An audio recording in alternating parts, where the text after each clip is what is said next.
Hello viewers. இந்த உலகத்துல எல்லா உயிரினமுமே ரொம்பவே அற்புதமானது, வித்தியாசமானது. ஆனா அதுலயுமே நம்மள ரொம்பவே வித்தியாசப்படுத்தக்கூடிய, ஆச்சரியப்படுத்தக்கூடிய 6 உயிரினங்கள பத்தி தான் இந்த வீடியோல ஃபுல்லா பார்க்க போறோம். ஸோ இந்த வீடியோ பிடிச்சிருந்தா லைக் பண்ணிக்கோங்க. மறக்காம நம்ம ஹவ்விஸ் சேனலை சப்ஸ்கிரைப் பண்ணி சப்போர்ட் பண்ணுங்க. Number 1 cockroach. கரப்பான் பூச்சிகள் கிட்ட பாத்தீங்கன்னா நிறைய ஆச்சரியமான விஷயங்கள் இருக்குதுங்க. 2016ல டாக்டர் ஜோஸ் ஹோலே அப்படிங்கிறவர் பாத்தீங்கன்னா ஒரு கரப்பான் பூச்சி இன்னொரு கரப்பான் பூச்சி கூட பேசுறத கண்டுபிடிச்சிருக்காரு. அண்ட் பொதுவாவே பாத்தீங்கன்னா கரப்பான் பூச்சிகளால எந்த விதமான சின்ன சத்தத்தையுமே எழுப்ப முடியாது. ஆனாலும் இதுங்களுடைய 2 ஆண்டனாக்களை வச்சு இன்னொரு கரப்பான் பூச்சியோட ஆண்டனாவை டச் பண்ணி அதுங்களுக்குள்ள பேசிக்குதுங்களாம். இந்த கரப்பான் பூச்சிகளை வச்சு டாக்டர் ஜோஸ் ஹோலே ஒரு ஆராய்ச்சி பண்ணியிருக்காரு. அது என்ன அப்படின்னு பாத்தீங்கன்னா, ஒரு பக்கம் மூடியில உணவையும் இன்னொரு பக்கம் மூடிய எம்டியாவும் வச்சிருந்திருக்காரு ஒரு இடத்துல.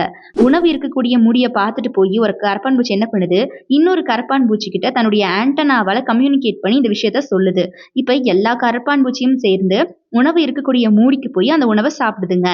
ஸோ யோசிச்சு பாருங்க, கரப்பான் பூச்சிகளால பேச முடியும் அப்படிங்கிறத. கரப்பான் பூச்சியால தன்னுடைய ஆண்டனா மூலியமா இன்னொரு கரப்பான் பூச்சி கூட பேச முடியுது. Number 2 penguin. இந்த பென்குயின்களை பத்தி ஆல்ரெடி நம்ம சேனல்ல ஒரு தனி வீடியோவாவே அப்லோட் பண்ணியிருக்கோம். அதை பார்க்காதவங்க மறக்காம செக் அவுட் பண்ணி பார்த்துட்டு வந்துருங்க. இந்த பென்குயின்கள் கிட்ட பாத்தீங்கன்னா நிறைய வித்தியாசமான குணங்கள் இருக்குதுங்க.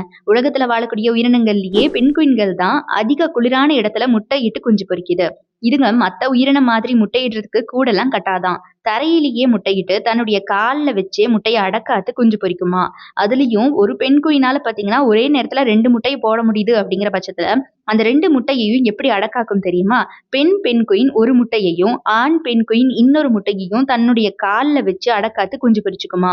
இந்த மாதிரி பலவிதமான வினோதமான விஷயங்களை பெண் குயின்கள் செஞ்சுட்டு வருது. Number 3 amazing spider. மனிதர்கள்ல இருந்து பறவைகள் வரைக்கும் நிறைய உயிரினங்கள் பாத்தீங்கன்னா மீன்களை வேட்டையாடி சாப்பிட்டுட்டு வருது. அது மட்டும் இல்ல, பொதுவா பூச்சிகள் மீன்களை வேட்டையாடி சாப்பிடாது. பூச்சிகள்லயே இந்த ஃபிஷிங் சிலந்திகள் மட்டும் தான் பாத்தீங்கன்னா சின்ன சின்ன மீன்களை வேட்டையாடி சாப்பிடுங்களாம். இந்த சிலந்தையுடைய கால்கள்ல இருக்கக்கூடிய சின்ன சின்ன ஸ்பைக்குகளை வச்சு இது தண்ணிக்குள்ள மேலேயே நடந்து போய் மீன்கள் இருக்கக்கூடிய இடத்துல அமைதியா நின்னுக்குமா. அதுக்கப்புறம் மீன்கள் இந்த சிலந்தி கிட்ட வந்த உடனே டக்குனு மீனை பிடிச்சு இந்த சிலந்தி தன்னுடைய உணவா சாப்பிட்டுக்குமா. இதே மாதிரி தான் கிளாரியேட்டர் சிலந்தியும். இதுக்கு பயங்கர அறிவு இருக்குங்க. மனிதர்கள் மீன்களை பிடிக்கிறதுக்கு வலைய பின்னுற மாதிரி இதனுடைய கால்களாலேயே ஒரு சிலந்தி வலைய பின்னி அதுல பூச்சிகளை பிடிச்சு சாப்பிடுது. ஒரு பூச்சி இந்த சிலந்தி கிட்ட வரும்போது மனிதர்கள் வலைய வீசி மீனை பிடிக்கிற மாதிரி இந்த சிலந்தி பாத்தீங்கன்னா அதனுடைய வலைய விரிச்சு பூச்சிகளை பிடிச்சு சாப்பிடுதுங்க. Number 4 குல்பர் eel. இந்த மீன்கள் பாத்தீங்கன்னா கடல்ல 6500 அடி ஆழத்துக்கு கீழே ஆழ்கடல்ல வாழக்கூடிய மீன்கள். இந்த மீனுடைய உடல் அளவை விட இந்த மீனுடைய வாய் மட்டுமே 3 மடங்கு பெருசா இருக்குமா. இதனுடைய வாலும் கூட ரொம்ப ரொம்ப நீளமா இருக்குமா. அண்ட் பாத்தீங்கன்னா இதனுடைய வால் பகுதியில பயோலுமினிசன்ஸ் இருக்கிறதுனாலேயே வாளுடைய எண்டு பகுதி லைட் மாதிரி ஒளிருது. அந்த வெளிச்சத்தை பார்த்து இதுகிட்ட வரக்கூடிய மீன்களை தான் இது வேட்டையாடி உணவா எடுத்துக்குதான். இது வேட்டையாடக்கூடிய ஸ்டைலும் கொஞ்சம் டிஃப்ரெண்டா இருக்குதுங்க. அதாவது இது வேட்டையாடக்கூடிய மீன்களை முழுசா அப்படியே முழுங்கி இதனுடைய வயிற்றுக்குள்ள வச்சுக்குமா. வயிற்றுக்குள்ள வச்சு மாசக்கணக்கா கொஞ்சம் கொஞ்சமா சாப்பிடுமா. ரொம்பவே வித்தியாசமா இருக்கிறதுல இந்த மீன். Number 5 roasters. தினமும் காலையில நிறைய பேரை எழுப்பி விடக்கூடியது பாத்தீங்கன்னா சேவல் தான். ஏன் அப்படின்னா சேவல் அந்த அளவுக்கு ரொம்ப பயங்கரமா சத்தமா கத்தக்கூடியது. சேவல் அதிகபட்சமா 100 டெசிபல் அளவுக்கு கூட கத்துங்க. ஆனா இதுல இருக்கக்கூடிய சுவாரஸ்யமான விஷயம் என்னன்னா, சேவல் கத்துற சத்தம் நமக்கு மட்டும்தான் அவ்வளோ சத்தமா கேக்குதாம். சேவலுக்கு அதனுடைய சத்தம் ரொம்ப ரொம்ப கம்மியா தான் கேக்குமா. அது எதனால அப்படின்னு பாத்தீங்கன்னா, சேவல் தலையை தூக்கி கத்தும் போது இதனுடைய காதுல இருக்கக்கூடிய ஜவ்வ வச்சு தன்னுடைய காதை ரொம்ப டைட்டா மூடிக்கிட்டு தான் கத்துமா. இதனாலதான் சேவல் கத்தும் போது நமக்கு அதனுடைய சத்தம் அவ்வளோ அதிகமாகவும் அதுக்கு தன்னோட சத்தம் ரொம்ப ரொம்ப கம்மியாகவும் கேக்குதான். பயபுள்ள எவ்வளவு உஷாரா இருக்குது பாருங்களேன். நம்பர் 6 ஹொரோபாலுசன்ஸ்.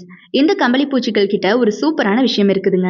பொதுவா எல்லா விதமான கம்பளி பூச்சிகளையுமே பாத்தீங்கன்னா இலைகளை சாப்பிட்டு தான் உயிர் வாழும். அதுவும் வேகமா வளரும். ஆனா இந்த கம்பளி பூச்சிகள் மட்டும் தான் வளர வளர இதனுடைய தலையில இருக்கக்கூடிய தோலை உரிச்சுக்கிட்டே இருக்குமா. இதனுடைய தலையில இருக்கக்கூடிய தோலை உரிக்கும் போதெல்லாம் எம்டி தோலை தலைக்கு மேல அடுக்கடுக்கா வச்சுக்கிட்டே வருங்களாம். இதனால மத்த பூச்சிகள் இந்த கம்பளி பூச்சியை வேட்டையாட வந்தா கூட இந்த எம்டி தோலை கடிச்சு பார்த்துட்டு ஏமாந்து போயிருங்களாம். அதுவே தலையில எம்டி தோல் இல்லாத கம்பளி பூச்சியை ஒரு பூச்சி ஈஸியா அட்டாக் பண்ணி சாகடிச்சிடுமா. ஓகே கைஸ், இப்போ நம்ம பார்த்த வித்தியாசமான உயிரினங்கள்லயே உங்களுக்கு எது ரொம்ப ரொம்ப பிடிச்சது, இது ரொம்பவே விசித்திரமா இருக்கு அப்படின்னு நீங்க எதை நினைக்கிறீங்களோ அதை மறக்காம கமெண்ட் பாக்ஸ்ல என் கூட ஷேர் பண்ணிக்கோங்க. அண்ட் இந்த வீடியோ பிடிச்சிருந்தா லைக் பண்ணுங்க. மறக்காம நம்ம ஹவ்விஸ் சேனலை சப்ஸ்கிரைப் பண்ணி சப்போர்ட் பண்ணுங்க.